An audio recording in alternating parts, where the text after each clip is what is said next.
What is spiritual healing? How does it work? And how long does it take? And also, how can it help you? Probably the biggie. That's what I'd like to talk about because all healing, if you think of it, all healing is spiritual healing or subconscious healing.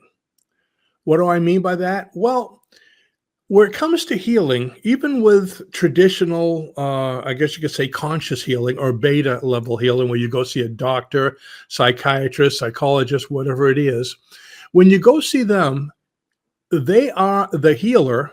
They're giving the information, they're putting out the medicine, but really, they're not. You're the healer. You heal yourself with your mind. I mean, a doctor can give you all kinds of treatment, do all kinds of things to you, but if you're not ready to receive, if you're sitting there going, nope, nope, nope, it's just not going to help you. When you're ready to heal, you heal. Okay, so that's one of the most important things when it comes to spiritual healing. You are the healing. You heal yourself. As a hypnotherapist or counselor, you're the mouthpiece. You're the instructions, I guess you could say. Those things that us guys, when we buy something, we never really read. Okay, but you're the instructions. And the patient has to take that information and to believe. All right. So you do the work yourself. So keep that in mind. Now, where it comes to healing, the reason spiritual healing works is because of who and what you are.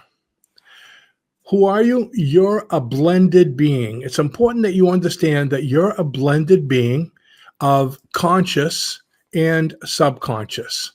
If you take yourself, let's just make you right down the middle just so you can see, to make it easy to see. You're part conscious, part subconscious. Now, the conscious part of you works according to the five senses. See if I can get them all. Sight, sound, touch, taste, and hearing. Oh, wait, no, I said that one. Sight, sound, touch, taste. Okay, somebody give me the fifth one in the comments. If I don't write them down, I always miss them. But anyways, we have our five senses. That's the conscious part. And then there's the sixth sense. The sixth sense is the spiritual part, which is imagination. In the five senses, everything is like physical. You touch it, you hear it. Oh, taste was the one I missed. That's right. You can taste it. You can, that's all physical. But on the subconscious, it's all non-physical. Okay, there's emotion, there's imagination, there's thought, there's, all different things going on that are non-tangible. That are, just you can't see them. All right. So that is the sixth sense. Now, the third dimension is what we're all about. In the third dimension, okay, we have, up, down, in, out. You can, all the things that we're used to feeling. But in the fourth dimension, we have that emotion. In the fourth dimension, there's no time and there's no distance. Now, when I say the fourth dimension, I'm talking about the spiritual world. I'm talking about the subconscious, because the subconscious is connected to the universal consciousness. So your inner mind is part of this universal consciousness that we're all connected to. It's a big field of information. Every thought that's ever going on now, that's ever gone on, and ever will go on. Okay, information is all there. It's always been. I mean, when somebody wanted to invent something as fantastic as coffee, for instance, okay, before they invented coffee, everything about it was still there, but somebody put it all together. Oh, I could take these beans and I can crush them and I can put water in it and make this juice. Okay, so it's always been there. It just took us to take all this information from the ether to put it together. So we're a blended being of conscious and subconscious. So we're part of this spiritual or, universal mix. I heard someone say on television the other night, we are made of star stuff. That's pretty amazing if you really think of it, because the stars and everything is made of the same thing, this energy that we're part of. So let's talk a little bit about the subconscious mind. It works on a different level as the conscious mind. The conscious mind, of course, we're all familiar with it because we use it all the time. But the subconscious, like I said, one of the biggest things is that there is only now. Past and future, we created consciously, but there is only now in the conscious mind. And that's really important when it comes to healing, because when do you heal? You heal now. Well, some people say, well, a cold takes 10 days to get rid of. Okay, in that case, you tell your mind, in 10 days, I'm going to heal. So the subconscious mind says, okay, I'll wait 10 days. It waits, and then it heals you now, because when you go from sickness to health, it just happens. Another thing about the subconscious mind, it's like a 5-year-old child. It's innocent, it's naive, it wants to help you, but it doesn't know how. So it needs to be given specific instruction, and that's where hypnosis comes in. That's where affirmations come in. That's where a lot of these different suggestive-based processes come in. You're giving instructions. And the 5-year-old child, that subconscious, is completely obedient. It'll do whatever the conscious mind says. But the problem is that resistance, I'm a good person. I'm a good person. And your conscious mind is that resistance saying, no, you're not. You did this bad. You did that bad. Okay, so we need to get past that resistance. But once you do, then you can speak to the subconscious. But the thing is, the subconscious, since it's only now, everything is happening in the present. So if you're not wealthy, if you're kind of poor, but you want to be wealthy, you don't say, I want to be wealthy, because it'll wait. You say, I am wealthy. And a lot of people say, oh, you're lying. You're not lying. It's the language of the subconscious mind. There is only now. So if you spoke to a being that only understands now, and you say, I want to this, I did that, it wouldn't understand you. It only understands, I am, I am, I am. And somebody just gave me sight, hearing, smell, taste, and touch in one of the comments. Thank you, Ralu. That's the great thing about going live when you... You're welcome. Oops. I heard a voice. When you mess something up, okay, there's always somebody there to help you out. Okay. All right, so now that I spoke to you about us being blended beings and us being, the language, I guess you could say, then the next part comes where it comes to spiritual healing. How long does it take?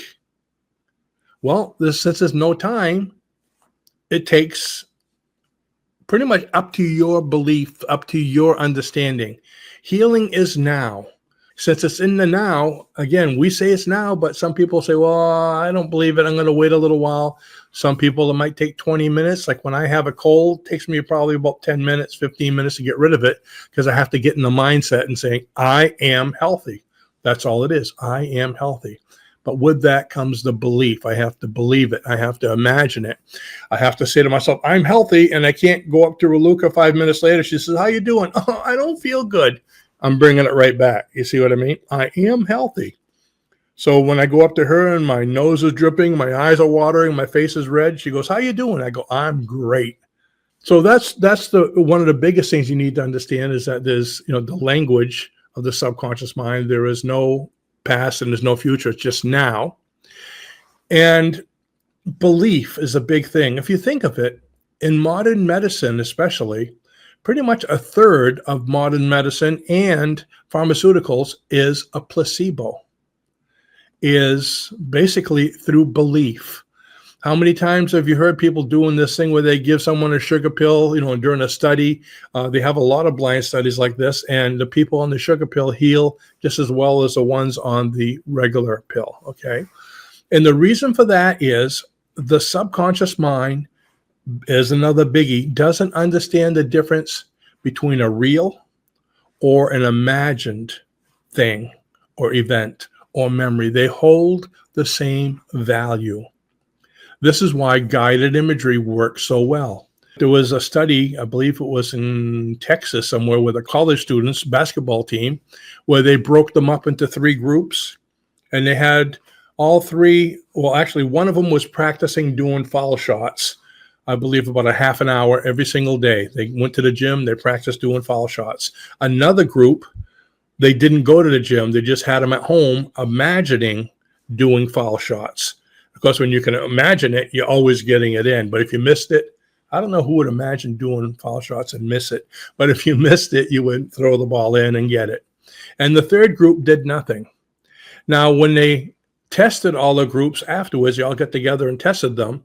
The group that did the foul shots and the ones that imagined it were very close, within a few points of success. And the ones that didn't do them at all was, of course, a lot worse, showing that the mind works the same way. So use that to your advantage. There's three things where it comes to the subconscious that are very important. Since you are the healer, you need to think of what are three things that are very important. Or when you think of something, what you need to do is, let's say you're thinking about healing or whatever it is your goal is, you need to think about it. You need to imagine it. Imagination is key. And you need to be emotional about it. Look at it this way. When you think of something, you're thinking of a car, for instance. So you think of the vehicle. There's the vehicle itself. Well, you need that car to move. So now you imagine it. You imagine it has wheels. You imagine it has a steering wheel. You imagine it has gasoline. You're imagining everything, and you're imagining it moving. And it's moving in your mind. Then when you become emotional about it, it's like putting nitrous oxide or high test or something really powerful in the gas tank, and it flies. Emotion supercharges everything. And that's really, really, really important. I think it was Tony Robbins who was saying that the average human has probably the capabilities of having about 100 or 150 emotions. I don't know how many they are, but only about 8 of them are positive. Think of that. Only about 8 of them are positive.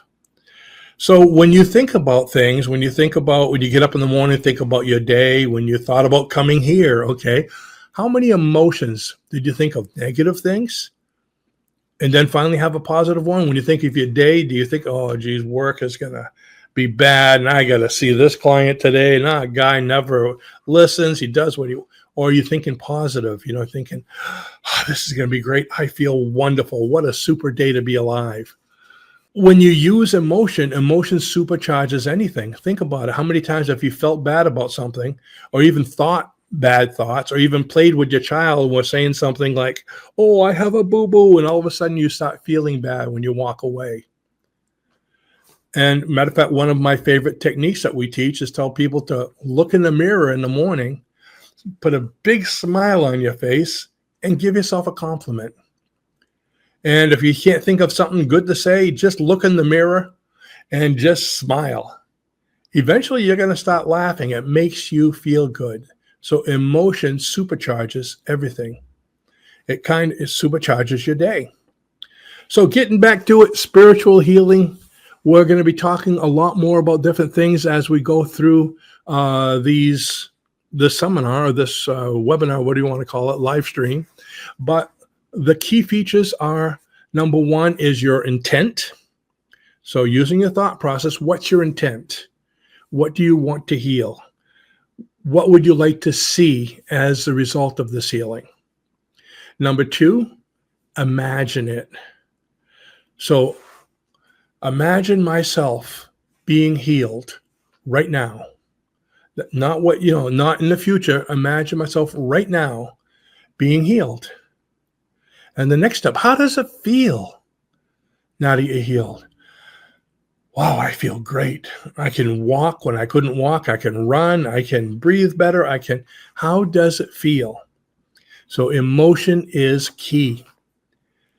Then you need to believe it. You need to act as it's already happened. You need to believe it's already happened, not 2 minutes later, somebody says, how you doing? And then boom, you regress right back to where you were. Oh, I don't feel good. You need to believe it. You need to act it. Think of that little saying, to be blank, act blank. To be healthy, act healthy. To be unhealthy, act unhealthy. To be happy, act happy. It works with anything. You need to be an actor in order to progress and get what you want. And the final step of this basic process is gratitude. Gratitude is the highest vibration of pretty much all the emotions. Be emotional about it. Be grateful. I am so grateful that I'm healthy. I'm so grateful that I have this mind that I can do things. I'm so grateful to be a creator. And if you'd like to learn more about what you can be grateful for, we actually have a spiritual healing course that we created, which teaches 15 methods of spiritual healing.